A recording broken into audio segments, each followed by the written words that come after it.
Благодарим госпожу Хелен Лалиме за брифинг. Приветствуем участие в заседании министров иностранных дел Гаити и Доминиканской Республики. К сожалению, в течение 3 недель с момента предыдущего заседания Совета по Гаити ситуация в стране развивалась по худшему сценарию. Топливный терминал и ряд других портовых объектов в Порто-Пренсе не контролируются властями.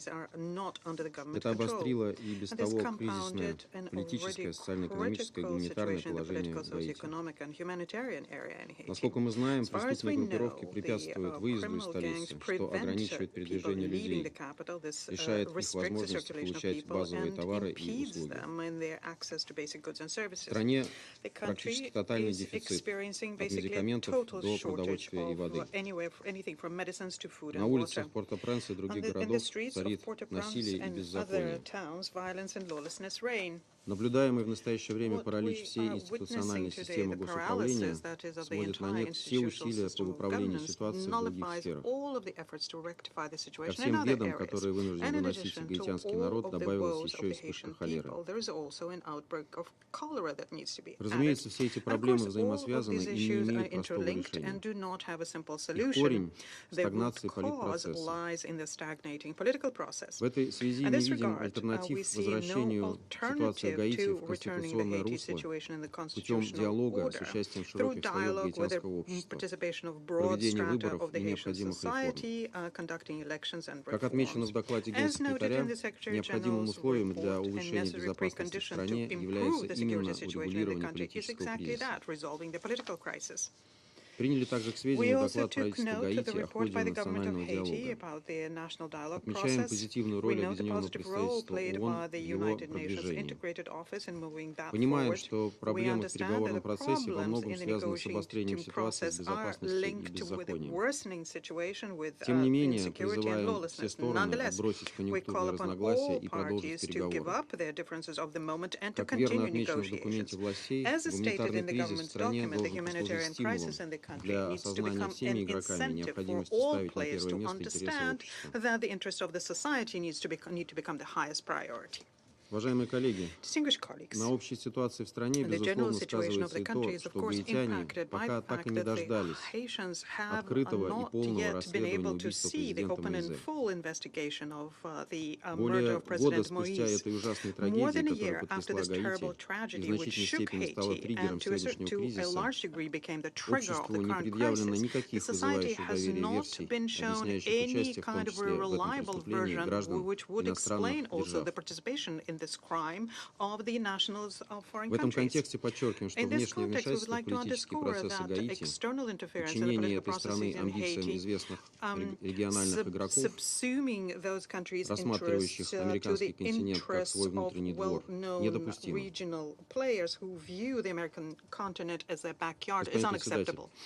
Параллельно с разрешением политических проблем необходимо укреплять потенциал гаитянской национальной полиции и решать насущный вопрос с обеспечением and also to tackle the acute issue of access to critical infrastructure facilities. We do understand that on their own, law enforcement will not be able to do that. We considered the options by the Secretary General on how the international community can react to the appeal launched by the Prime Minister Henry. We also noted that there are varying opinions on this within the Haitian society. Many opposition groups call for not allowing a foreign intervention, and they're rightly referring also to put it mildly, not a very successful experience with external interference in the affairs of the country. We issue a call to take these opinions into account and to carefully weigh all of the consequences of bringing foreign contingents within international or regional formats into Haiti. Mr. President, Не разделяем стремление неформальных кураторов досье смешивать вопросы разблокировки объектов портовой инфраструктуры Гаити и введения санкционного режима в отношении этой страны. Не можем поддержать попытки по-быстрому пропихнуть санкционную резолюцию Совета. Напомню, что наше согласие на обсуждение введения ограничительных мер Совета мы обуславливали внимательным изучением их будущей эффективности, обеспечением их адресности, а также учетом гуманитарных последствий таких шагов. Санкции СБ – это серьезный и долгосрочный инструмент, который требует глубокого анализа и детальных переговоров над текстом, тем более, что последний раз санкционный режим Совета утверждался аж 5 лет тому назад. Рассчитывать, что составленный наспех документ, будучи утвержденным Советом Безопасности, волшебным образом избавит Гаити от всех бед, по меньшей мере наивно. В случае с Гаити надо сделать все возможное, чтобы принимаемые меры были направлены на содействие восстановлению государственного контроля, а не воспринимались, как это зачастую бывает, в качестве наказания всей страны и ее народа. Санкции не должны стать препятствием для оказания социально-экономической помощи стране или задушить ростки национального политического процесса. Призываем авторов документа отказаться от тактики переговорной гонки и искусственно устанавливаемых крайних сроков. И, наконец, обратить внимание на конструктивные предложения и озабоченности многих членов Совета. Благодарю вас. Je remercie le représentant de la Fédération de Russie de sa délégation. Je donne maintenant la parole à la représentante de la France. Je vous remercie, Monsieur le Président. Je remercie également la représentante spéciale, Madame Lalim, pour sa présentation et je salue la présence parmi nous des ministres des Affaires étrangères d'Haïti, de la République dominicaine, ainsi que les représentants permanents de Belize et de l'Organisation internationale de la francophonie. Monsieur le Président, alors que la situation ne cesse de se dégrader en Haïti sur tous les plans, le choléra a fait son retour dans l'île et cela est d'autant plus alarmant que l'assistance humanitaire et médicale pour lutter contre cette épidémie ne peut être librement apportée. C'est donc avec gravité que la France a pris note de l'appel lancé par le Premier ministre le 6 octobre dernier. Nous appelons la communauté internationale à rester mobilisée, mais également à redoubler d'efforts pour aider la nation haïtienne. Monsieur le Président, nous partageons le constat que dresse le secrétaire général dans sa lettre du 9 octobre. La situation sanitaire et sécuritaire appelle une réponse plus vigoureuse de la communauté internationale. L'objectif doit rester de soutenir beaucoup plus efficacement la police nationale haïtienne qui est en première ligne face aux gangs. C'est pourquoi la France est favorable à l'imposition de sanctions à destination de tous ceux qui menacent la paix et la sécurité en Haïti. Nous devons accroître la pression sur les groupes criminels, en particulier les gangs, ceux qui les aident et ceux qui les financent. Nous souhaitons que les travaux engagés au Conseil de sécurité puissent aboutir au plus vite. La reconstruction d'une justice efficace et la lutte contre l'impunité doivent également être une priorité si nous espérons un jour mettre un terme à la violence. Monsieur le Président, la France continuera d'exhorter tous les acteurs politiques haïtiens à trouver un accord menant à l'organisation d'élections démocratiques lorsque les conditions sécuritaires seront réunies. Dans le contexte actuel, la classe politique doit faire preuve de responsabilité afin de renouer le dialogue et de sortir de l'impasse. La France continuera également de se mobiliser afin de faciliter l'approvisionnement des plus vulnérables dans les quartiers pauvres de Port-au-Prince et dans les provinces. Et le blocage du terminal de Vareux est à ce titre inacceptable car il compromet l'acheminement de l'aide humanitaire, il compromet la lutte contre l'épidémie. La France ne peut se résoudre à la spirale actuelle. Nous sommes prêts à faire davantage avec nos partenaires. Nous contribuerons activement aux discussions sur les projets en cours qui ont été présentés par les États-Unis et par le Mexique. Nous continuerons autant qu'il est nécessaire de mobiliser la communauté internationale afin de venir en aide au peuple haïtien. Je remercie la représentante de la France de sa déclaration. Je donne à présent la parole à son Excellence, M. Jean-Victor Genéus, ministre des Affaires étrangères et des cultes de Haïti.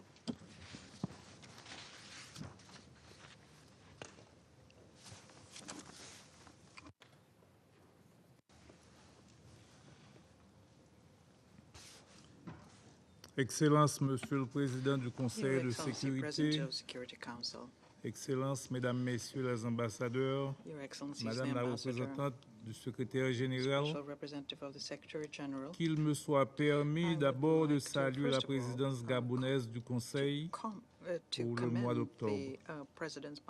Je salue également une fois de plus le travail de la représentante du secrétaire général, Madame Hélène Lalim, pour la présentation de son rapport. Je voudrais enfin exprimer aux membres du Conseil toute ma reconnaissance pour leur intérêt grandissant manifesté à l'endroit de la République d'Haïti au cours de leurs interventions respectives. J'ai pris acte de leurs commentaires opportuns. Je salue la présence du ministre des Affaires étrangères de la République dominicaine et les efforts de son pays pour nous accompagner dans ces moments difficiles. Je salue aussi la présence du représentant du Belize et de la CARICOM, ainsi que la présence de la représentante de l'OIF. Monsieur le Président, La convocation aujourd'hui de cette réunion pour discuter de la situation en Haïti revêt pour nous Haïtiens et Haïtiennes un sens hautement symbolique. En effet, il est conséquent de souligner et de se rappeler la date mémorielle du 17 octobre qui ramène la commémoration du 216e anniversaire de la mort du père de l'indépendance d'Haïti, l'empereur Jean-Jacques Dessalines. Il est la figure emblématique de la révolution haïtienne de 1804. Sous son leadership, il a matérialisé l'union sacrée scellée entre des généraux de visions politiques différentes et d'horizons sociaux divers pour briser le système esclavagiste, inhumain et créer le premier État noir du monde. Il a ainsi réinventé le mot liberté et changé à jamais le cours de l'histoire du monde en imposant les valeurs universelles de respect de la dignité humaine que consacre la Charte de l'ONU. Monsieur le Président, j'ai la délicate mission de porter devant le Conseil de sécurité le cri de détresse de tout un peuple qui souffre et de dire à haute et intelligible voix que les Haïtiennes et les Haïtiens ne vivent pas, ils survivent. Je parle au nom des 4 millions d'enfants qui n'ont pas pu aller à l'école à cause de la violence des gangs. Je parle aussi au nom de ces femmes et jeunes filles qui ont été violées. Je parle aussi de ces innocents qui ont été assassinés. C'est l'occasion pour moi d'exprimer à la communauté internationale et au Conseil de sécurité la profonde gratitude du Premier ministre, son Excellence, Dr. Ariel Henry, et de son gouvernement pour la célérité avec laquelle le Conseil et les pays membres se sont penchés sur le dossier d'Haïti et leur engagement à nos côtés dans la lutte contre les gangs armés et leurs commanditaires qui terrorisent la population. Il s'agit d'un pas dans la bonne direction. Je salue aussi les mesures envisagées par l'administration américaine et le Mexique contre les chefs de gangs et ceux qui les financent. Je me félicite également de toutes les mesures que le Conseil a déjà prises et celles qu'il entend adopter pour freiner ce fléau qui constitue un sujet de grande préoccupation pour la communauté internationale. C'est la réalité criante et inconcevable du peuple haïtien que je vous expose. Je l'ai déjà fait dans tous les forats internationaux. Une fois de plus, mon gouvernement fait appel à cette solidarité agissante pour relever ce grand défi. Depuis le 12 septembre, la situation a dangereusement évolué vers la détérioration. Des événements malheureux et regrettables sont enregistrés chaque jour. Des pertes en vie humaine, kidnapping, destruction de biens publics et privés, viols, vols, pillages, menaces et intimidations. Ce qui plonge davantage le pays dans le chaos avec des conséquences extrêmement graves sur l'ensemble de la population et notamment la résurgence du choléra. Monsieur le Président, la résolution 2645 du Conseil de sécurité adoptée à l'unanimité le 16 juillet a prorogé pour un an le mandat du Bureau intégré des Nations Unies en Haïti jusqu'au 15 juillet 2023. Conformément au dispositif 3, le Conseil demande au gouvernement haïtien de présenter une mise à jour sur l'état d'avancement du dialogue national associant toutes les parties haïtiennes, au plus tard le 17 octobre 2022. C'est l'objectif de ma participation à cette réunion pour présenter un résumé du document que le Premier ministre vous a transmis à travers le secrétaire général dans une correspondance datée du 8 octobre en cours. Monsieur le Président, ces dernières semaines, on assiste à une dégradation considérable de la situation socio-économique du pays. Le terminal pétrolier de Thor à l'entrée sud de la capitale éprouvait beaucoup de difficultés pour livrer le carburant par les voies habituelles du fait de l'action des gangs qui contrôlaient le quartier. Le 12 octobre 2022, c'est le terminal pétrolier de Vareux, le plus important du pays, qui est occupé et contrôlé par des gangs armés. Les tentatives des forces de l'ordre pour débloquer la route ont échoué et se sont heurtés à des tirs d'armes de gros calibre. Cette situation a causé une pénurie de carburant et a entraîné des conséquences catastrophiques pour le pays. Des hôpitaux ont dû fermer leurs portes ou réduire considérablement leurs activités. L'eau potable ne coule plus dans les robinets. Les stations de pompage sont à l'arrêt faute de carburant. Le transport public est réduit. L'approvisionnement de la capitale et des villes de province en denrées alimentaires devient difficile et risque d'aggraver rapidement la crise humanitaire. 12 000 emplois sont menacés dans la zone franche de Caracol qui risque de fermer ses portes, incapable de s'approvisionner en carburant. La suppression de la subvention publique du carburant a été l'une des causes de la turbulence sociopolitique qui a secoué le pays, se traduisant par des pillages, des agressions ciblées contre des membres du gouvernement et des personnalités politiques qui ont subi des attaques sur leurs biens et leurs personnes. Monsieur le Président, cette effervescence sociopolitique est également financée par des acteurs économiques menacés dans leurs intérêts immédiats. Ils s'opposent à l'arrêt par le gouvernement de la subvention de 400 millions de dollars sur l'importation des produits pétroliers. Cette mesure a attisé le mécontentement des secteurs mafieux qui ont également profité de la situation pour semer le trouble et bloquer le pays, cherchant par tous les moyens à faire échouer le processus de transition.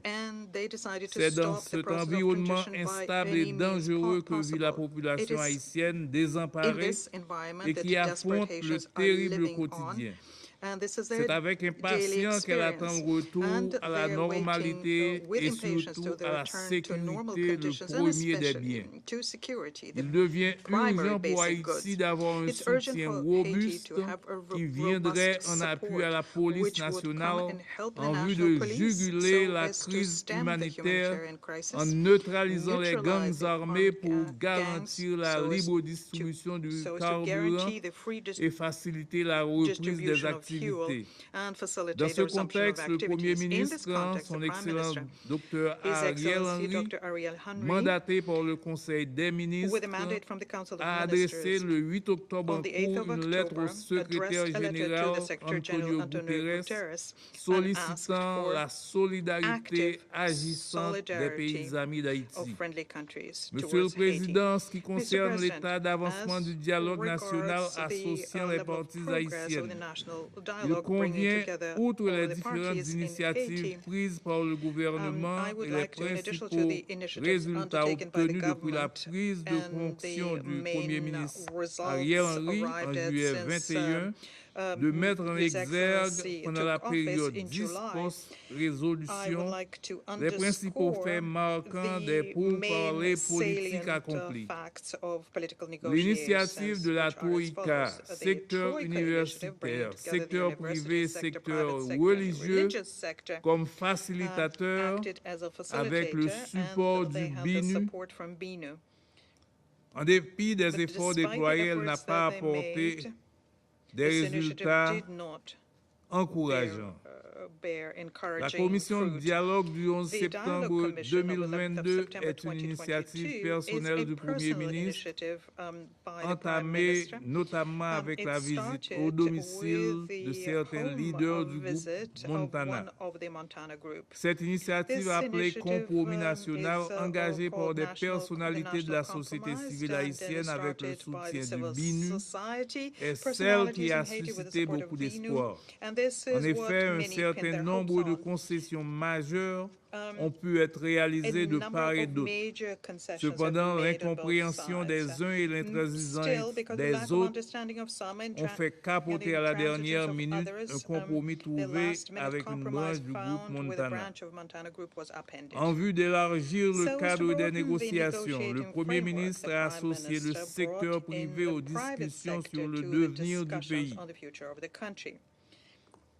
Le secteur privé a soutenu les principales réformes macroéconomiques du gouvernement, en particulier celles concernant les recettes de douane et la fiscalité.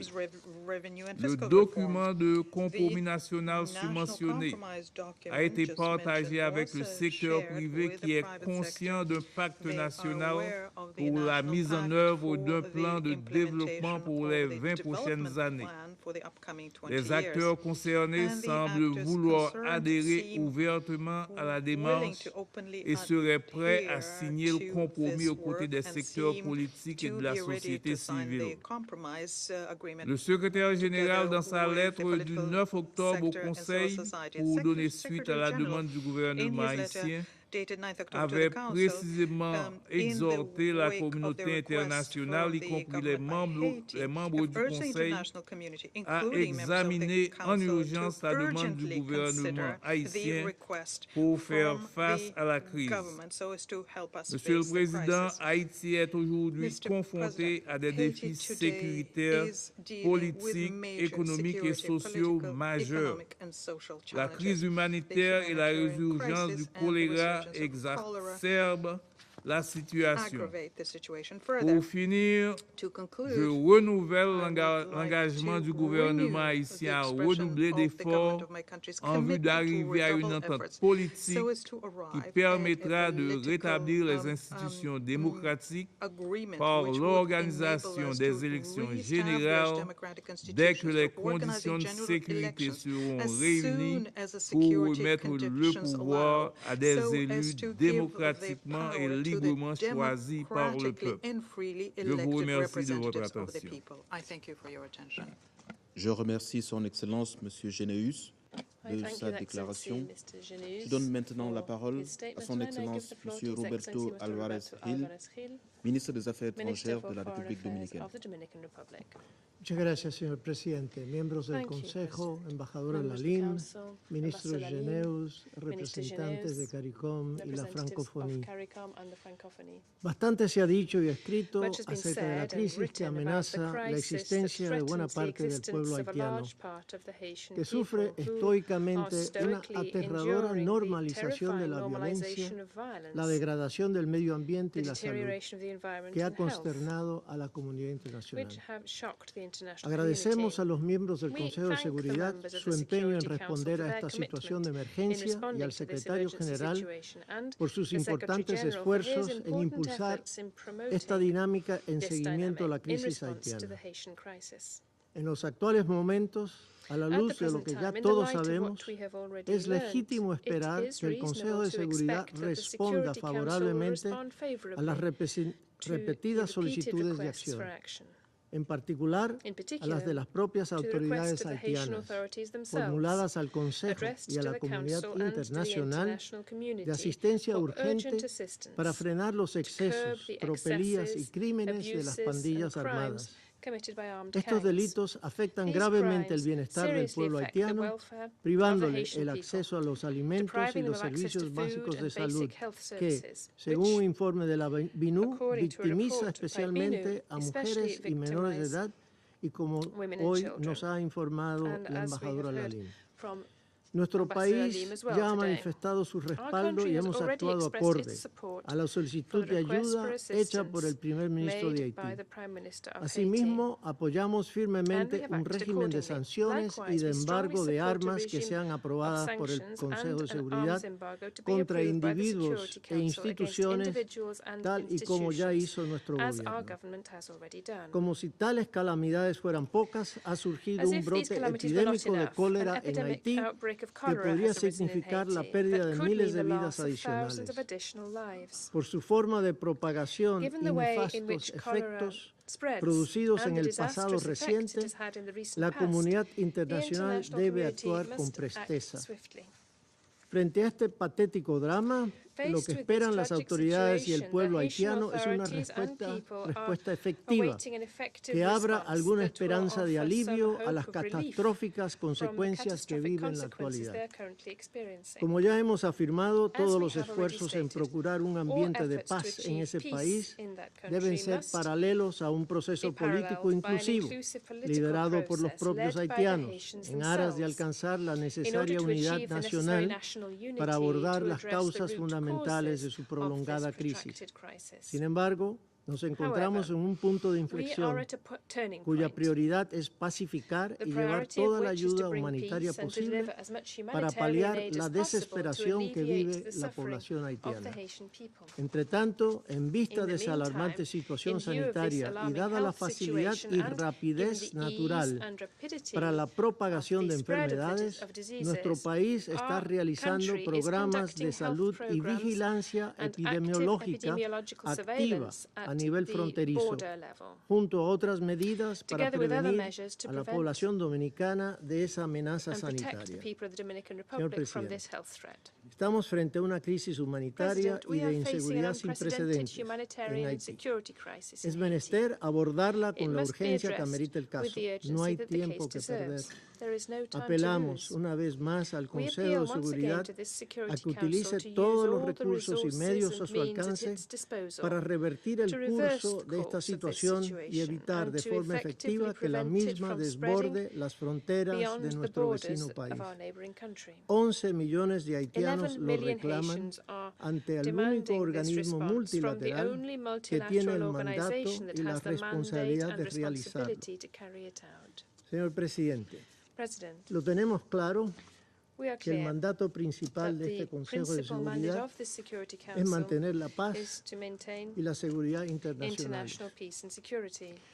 Pero este principio jamás será posible si un ciudadano, si un ser humano no puede darle a su vecino, como hoy en Haití, un abrazo fraterno en paz, elemento esencial del espíritu humano.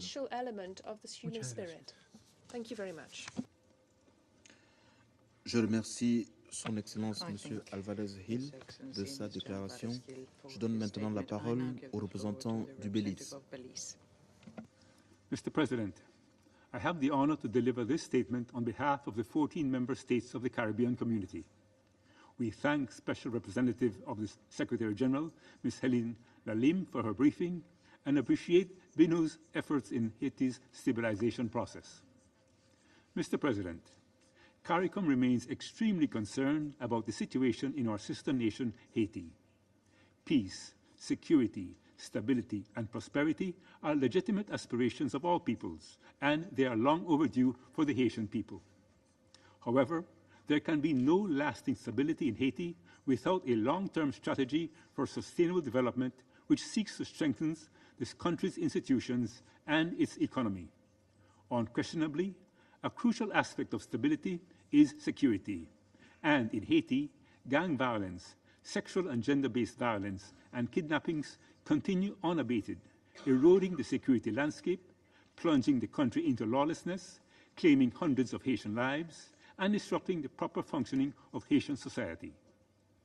CARICOM firmly condemns the incessant warfare and actions of the gangs that have essentially paralyzed the country, and we emphasize the critical need to strengthen the capacity of the Haitian National Police in a concerted effort to fully restore security and enable the rule of law to prevail. In this connection, heads of government of the Caribbean community have taken note of the appeal of Prime Minister Henry for the urgent assistance of Haiti's international partners for short-term assistance to address the security and humanitarian crises.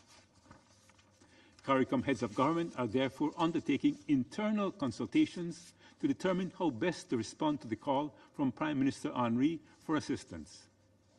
Strengthening the state's security apparatus must also extend to and include measures to combat corruption, illicit financial flows, and illicit weapons flows.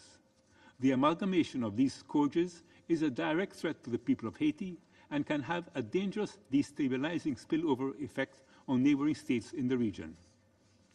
CARICOM is deeply alarmed by the ongoing gang blockade of fuel that is prohibiting access to essential services such as healthcare, safe, reliable drinking water, and proper sanitation, which are basic human rights indispensable to sustaining lives and maintaining dignity. They are also critical to thwart the wider spread of cholera that has regrettably resurfaced in the country. This issue must be confronted immediately to prevent a repetition of the tremendous suffering experienced by Haitians in years gone by. Growing food insecurity is also of grave concern. Millions are facing acute hunger, and the situation is now exacerbated by global food prices and soaring inflation. Vulnerabilities are high as Haiti struggles with multiple crises at once. Mr. President, we consider it urgent for all national stakeholders to engage in meaningful and constructive political dialogue guided by a spirit of compromise. Personal and partisan interests must be set aside to bridge the existing political chasm, build confidence, and effectively facilitate the political process. The Haitian people cannot go it alone. They require meaningful support from various regional, hemispheric, and international partners to assist in implementing the way forward. CARICOM, of which Haiti is a valued member, has offered its instruments and tools and is well placed to provide support for the electoral process and a good office's role in dialogue with national stakeholders. We also cannot discount the potential role and contributions of CELAC, the Organization of American States, and the African Union in this regard. Above all, efforts made to tackle the seemingly insurmountable challenges faced by the Haitian people must be Haitian-led and Haitian-owned. As such, an inclusive inter-Haitian dialogue process with the full and equal participation of women and youth is critical and must be accompanied by a national reconciliation process. Mr. President, we reaffirm our solidarity with the Haitian people in addressing the underlying drivers of the country's instability and insecurity. Haiti's legacy of underdevelopment cannot be divorced from the historic injustices meted out against it through enslavement, colonialism, and imperialism. Accordingly, the noble cause of reparatory justice cannot be sidestepped any longer. Haiti fatigue is not a concept that must be allowed to take root in our collective consciousness. We cannot lose compassion in addressing the Haitian crisis. It is our solemn obligation to remain fully engaged on the situation in Haiti, to assist our brothers and sisters who yearn for and deserve a new beginning. I thank you. Je remercie le représentant du Belize de sa déclaration. Je donne maintenant la parole à son Excellence Madame Iphigénia Contoleontos.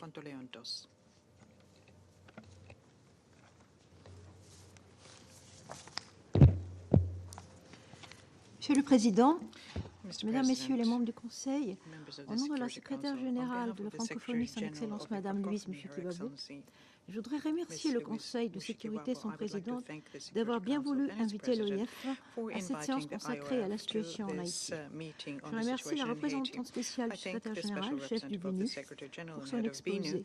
Je salue la présence de son Excellence M. Généus, ministre des Affaires étrangères et des Cultes de Haïti, et de son Excellence M. Alvarez Hill, ministre des Affaires étrangères de la République dominicaine et du représentant du Belize. L'Organisation internationale de la francophonie a toujours manifesté sa solidarité à l'endroit de Haïti, à la fois sur le plan politique à travers l'accompagnement technique apporté à ces diverses institutions. Le secrétaire général de la francophonie réunit régulièrement les États et gouvernements membres sur la situation en Haïti. Elle a dépêché 2 missions pour explorer les voies et moyens d'une solution apaisée et consensuelle aux difficultés que vit le pays. Ces derniers mois, elle a entrepris des consultations auprès de nombreux partenaires bilatéraux et multilatéraux en vue de promouvoir une dynamique concertée autour de la problématique du dialogue interhaïtien. Au plan technique, l'OIF n'a cessé de mobiliser ses programmes de coopération en soutien au système éducatif à la stabilisation politique, à la consolidation de la démocratie et au renforcement des capacités des institutions nationales dans les domaines, entre autres, des élections et de l'état de droit. Ainsi, l'EIF mène conjointement avec ONU Femmes une initiative pour le renforcement des capacités des femmes candidates en leadership politique. Et en partenariat avec l'UNESCO, de jeunes Haïtiens exerçant dans les médias ont été formés au fondement du journalisme et de la vérification des faits, mais aussi aux techniques professionnelles de couverture électorale. La situation aujourd'hui en Haïti est hors de contrôle. D'une crise politique, le pays est entré dans une profonde crise sécuritaire et à présent dans une crise humanitaire. La sécurité humaine se détériore sur les plans alimentaires, environnemental, sanitaire et physique, avec les violences des gangs armés. Les menaces sécuritaires sont portées par des acteurs internes qui sont bien connus dans le pays. Les gangs attisent des foyers de violence, organisent des enlèvements. Ils dominent l'État dans ses capacités à assurer ses fonctions régaliennes en matière de sécurité intérieure. La sécurité et la pauvreté s'alimentent l'une l'autre. L'aggravation de la pauvreté ouvre de larges opportunités aux organisations criminelles et violentes qui recrutent de plus en plus de jeunes. Dans un cercle vicieux qu'il convient de rompre de manière urgente. Par ailleurs, l'appareil de production national est en panne depuis plusieurs années. Haïti ne produit que 13,6% de sa consommation du riz, principale céréale de sa base alimentaire. L'érosion de la viabilité économique et de la légitimité politique prive l'État du pouvoir d'agir efficacement contre la prolifération et l'usage des armes légères et des petits calibres dans le pays, notamment par des acteurs non étatiques. Le soutien à Haïti doit aussi se traduire dans les voies et moyens d'aider à relancer ses productions agricoles et manufacturières en vue de réduire de façon significative le chômage des jeunes. Sur le plan politique, l'échec de la dernière initiative, la société civile pour organiser la signature d'un accord politique entre le Premier ministre et le groupe de l'opposition traduit les difficultés à produire un dialogue national endogène et constructif. La persistance de l'impasse politique crée une ambiance de défiance vis-à-vis la classe politique, mais aussi la classe économique. Monsieur le Président, l'urgence aujourd'hui en Haïti est le rétablissement de la sécurité et la réponse à la détresse humanitaire. La situation actuelle constitue une menace réelle et sérieuse pour la stabilité et la sécurité de tous les autres pays de la Caraïbe et des Amériques, et même au-delà. La francophonie est pleinement solidaire des options et initiatives de ses partenaires dans ce contexte. Elle soutient l'initiative en cours au Conseil de sanctionner les chefs des gangs et leurs promoteurs. Elle s'engage à poursuivre le plaidoyer pour que la lutte contre les gangs soit prioritaire avant même de penser à organiser les élections. Le secrétaire général de la francophonie a condamné dans son communiqué du 6 octobre les actes de pillage et de violence qui ont déferlé et déferlent encore sur Haïti. Elle demande que tous les efforts nationaux et internationaux soient mobilisés pour répondre à l'urgence humanitaire, à inviter les autorités nationales et tous les acteurs nationaux à créer les conditions de reprise de la livraison des produits de première nécessité et du carburant destinés au fonctionnement des services de santé et d'approvisionnement en eau potable. L'OIF se réjouit des contacts qu'elle a établis avec le CARICOM afin d'œuvrer de concert à l'accompagnement des acteurs haïtiens et à la recherche de solutions haïtiennes. La francophonie reste engagée en faveur de la tenue d'un dialogue politique interhaïtien impliquant le soutien de la communauté internationale. Elle reste disposée à jouer son rôle de mobilisation des partenaires dans ce sens. Je vous en remercie. Je remercie Son Excellence Madame Contuleontos de sa déclaration. Il n'y a plus d'oratrices ou d'orateurs inscrits sur la liste. J'invite à présent les membres du Conseil à poursuivre l'examen de la question dans le cadre des consultations. La séance est levée.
dónde? En el vientre, allá abajo.